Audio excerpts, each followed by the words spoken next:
नमस्कार श्रोताओं, शाम के ठीक 8:30 बजे हैं और ये समय है आपके अपने खेल खबरों के कार्यक्रम स्पोर्ट्स स्कैन का। स्पोर्ट्स स्कैन के आज के इस एडिशन के साथ मैं हूं आपका होस्ट और दोस्त सिद्धार्थ सिंह।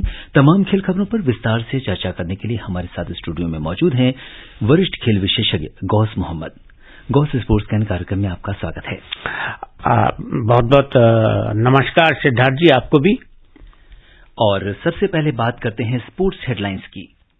बर्लिन में स्पेशल ओलंपिक खेलों में भारत ने शानदार प्रदर्शन करते हुए अब तक 191 पदक जीत लिए हैं। आज अंतिम दिन रंगारंग कार्यक्रम के साथ प्रतियोगिता का समापन हो रहा है।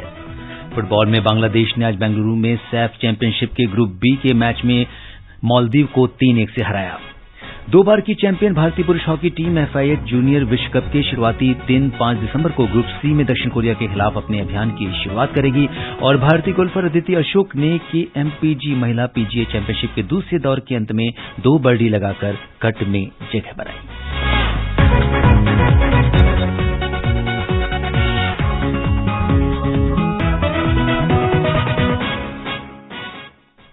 और खेल खबरों में सबसे पहले बात करते हैं बर्लिन में चल रहे स्पेशल ओलंपिक्स वर्ल्ड गेम्स 2023 की।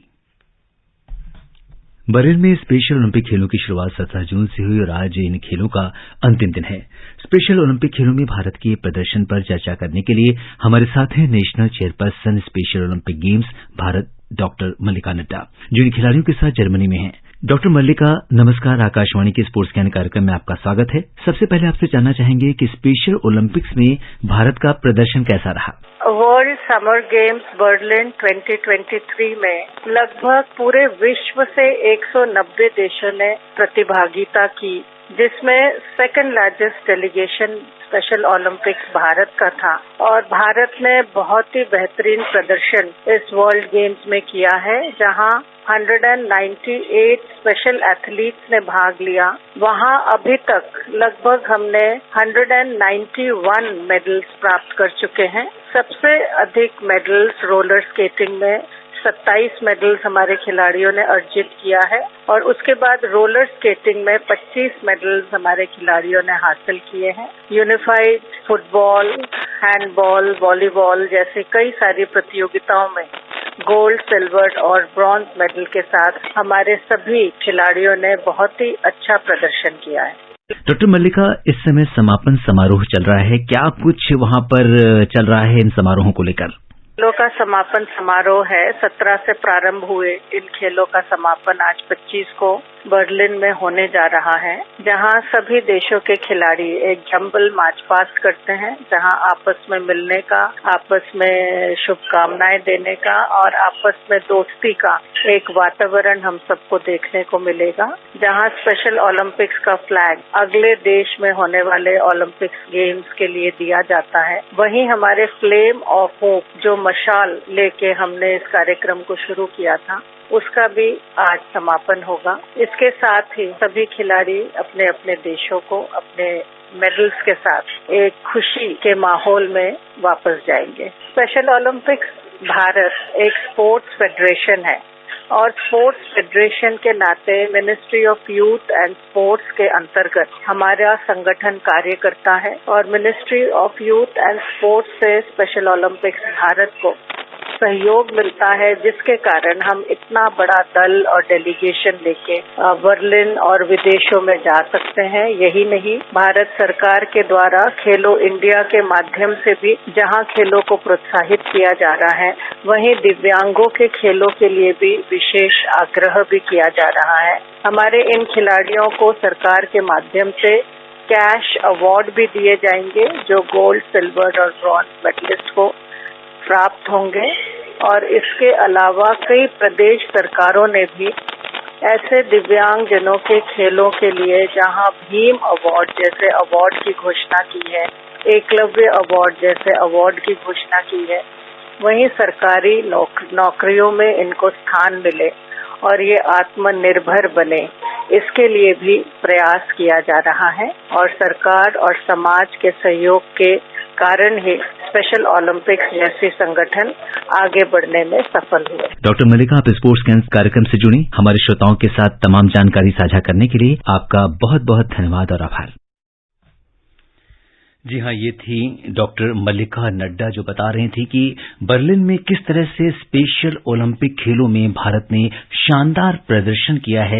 191 पदक अब तक जीत लिए हैं और आशा है कि ये आंकड़ा और भी अभी बढ़ेगा। और स्पेशली अगर हम रोलर स्केटिंग की बात करें, 27 पदक भारत ने जीते, 198 खिलाड़ियों ने इसमें हिस्सा लिया है।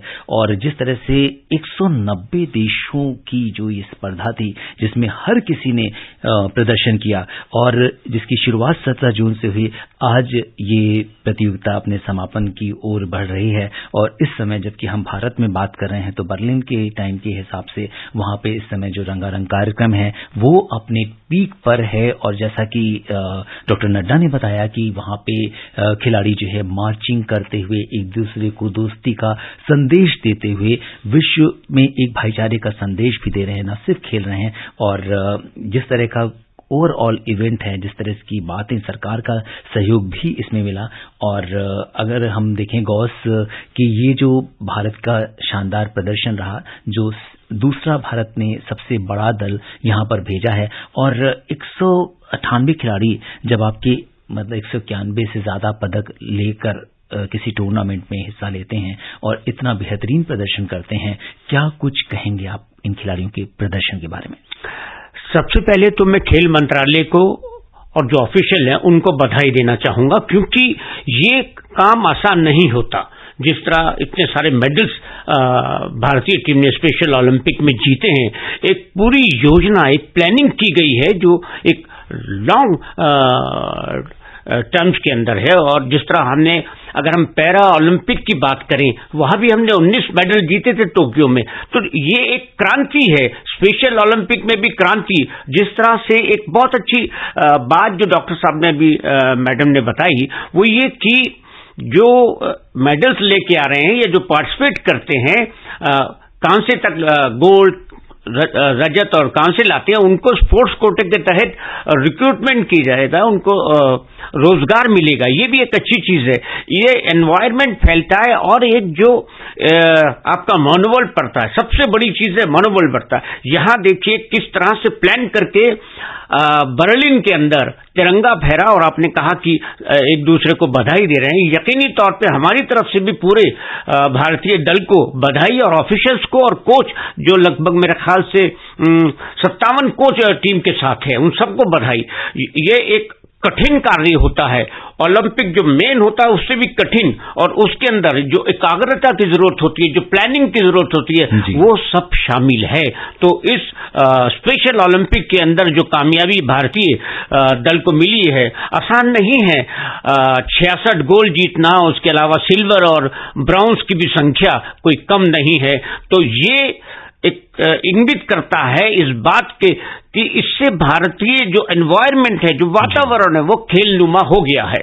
बिल्कुल। तो अब हम देख रहे हैं कि हर एक, अगर जैसा कि डॉक्टर साहब ने बात की, खेलो इंडिया की बात करी, खिलाड़ियों को शुरू से ही हम और स्पेशली ये जो स्पेशल गेम्स हैं, हम उनको खिलाड़ियों को प्रोत्साहन दे रहे हैं। सरकार की तरफ से भी उनको पूरी तरह से वो जो मोटिवेशन होता है, जो प्रोत्साहन होता है, वो भी दिया जा रहा है, जिसका परिणाम आज हमारे सामने है कि जो हमारा जो सेकंड लार्जेस्ट जो दल है वो भारत का था, लेकिन उसने उस जो बड़े दल को उसको निभाया भी, क्योंकि 198 खिलाड़ी जब आपके 191 या हम कहें कि आंकड़ा हो सकता है 200 तक भी चला जाए, तो इतने पदक जब आप जीतते हो तो उसके बाद कहीं ना कहीं आप वैश्विक परिदृश्य में आते हैं और आपकी जो सफलता होती है, आपकी जो ये जो देश का परचम है, आप पूरे विश्व में लहराते हो।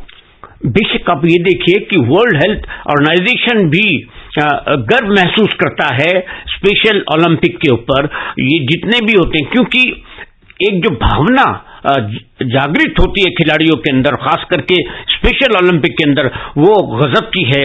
और ये इन्होंने संदेश दिया है क्योंकि मेन ओलंपिक के खिलाड़ियों को भी कि आप भी कुछ विशेष करते रहिए और हम भी पीछे नहीं हैं। जी हाँ, तो बढ़ते हैं अब अगली खबर की ओर।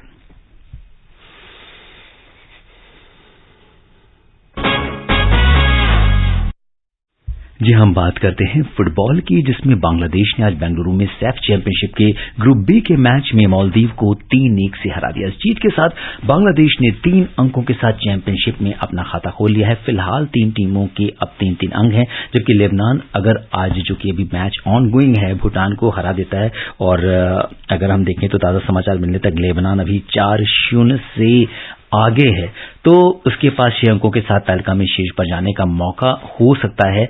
और अगर हम मालदीव वाले मैच की बात करें तो पहले हाफ के 70वें मिनट में मालदीव ने बढ़त ले ली, जब हमजा मोहम्मद ने दाएं पैर से शानदार गोल किया। हालांकि बांग्लादेश ने 42वें मिनट में रकीब हुसैन के गोल से बराबरी की, जिसकी मध्यांतर तक स्कोर 1-1 से बराबर हुआ। दूसरे हाफ में खेल पर पूरी तरह से बांग्लादेश का दबदबा रहा और 67वें मिनट में तारिक काजी और 90वें मिनट में शेख मोरसिन ने गोल कर स्कोर 3-1 पर खत्म किया। और आपको बता दें कि ग्रुप ए में भारत और कुवैत पहले ही सेमीफाइनल में पहुंच चुके हैं। तो गौस, फुटबॉल जो है वो आपका प्रे खेल रहा है, आप आंखों देखा हाल सुनाते हैं, कैसे देख रहे हैं इस पूरे टूर्नामेंट में कि भारत तो अब फिलहाल सेमीफाइनल में हम पहुंच ही गए हैं, लेकिन बाकी जो समीकरण हैं वो क्या बन रहे हैं? देखिए, समीकरण के अंदर ये है कि जिस तरह के भारत ने 8 बार ये सैफ कप जीता है, और इत्तेफाक है कि भारत में जब हुआ था तो तब जीता था अफगानिस्तान में, तो अफगानिस्तान अब सैफ एसोसिएशन में नहीं है, वो अलग हट गया है। और बांग्लादेश भी जीत चुका है, मालदीव भी जीत चुका है, पर ये बड़ी खास बात होगी कि मालदीव और बांग्लादेश में को सेमीफाइनल का संघर्ष हुआ, क्योंकि लेबनान ने पहले ही अपना मैच जीता है और उनकी स्थिति बेहतर है कि अच्छी टीम है। तो मालदीव और बांग्लादेश में कश्मकश है सेमीफाइनल में आने के लिए, क्योंकि भूटान तो गया। तो लेबनान के अलावा बांग्लादेश और मालदीव ग्रुप बी से सेमीफाइनल में पहुंच सकते हैं। और जहां तक भारत की बात है, भारत की स्थिति बहुत अच्छी है और उन्होंने अपने 2 मैच जीते हैं। और आप देखिए कि पाकिस्तान के खिलाफ सुनील छेत्री जो भारतीय कप्तान है, जिनको मैं मानता हूं कि अगर हम पूरे फुटबॉल जगत की बात करें तो ये उन खिलाड़ियों में से है जो मोस्ट इंटेलिजेंट है, जिसकी पोजीशनिंग सुनील छेत्री की इतनी अच्छी होती है, वो अपने आप को इतना अच्छा पोजीशन करते हैं कि 4 गोल में से उन्होंने पाकिस्तान के खिलाफ जो 3 गोल किए उसमें एक हैट्रिक भी शामिल थी। तो ये बहुत बड़ी बात है। और रही बात ये कि चैंपियनशिप जीतने की भारत की अच्छी संभावना है, कश्मकश होगी लेकिन विजय की अच्छी संभावनाएं भारत के पास हैं। और इस बीच क्वींस क्लब टेनिस चैंपियनशिप की हम बात करेंगे, जिसमें शीर्ष वरीयता प्राप्त कार्लोस अल्कराज ने स्पेन के एलास डी मिनार को हराकर खिताब जीत लिया है। अल्कराज ने 6-4, 6-4 से ये खिताब जीता है।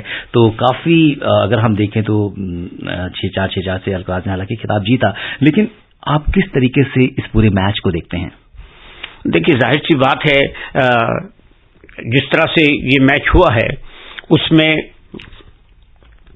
वरीयता प्राप्त कार्लोस अल्कराज ने स्पेन के एलेक्स डी मिनार को हरा के जीता है। तो अल्कराज ने ये मुकाबला लगभग एक तरफा ही जीता है, 6-4, 6-4 से।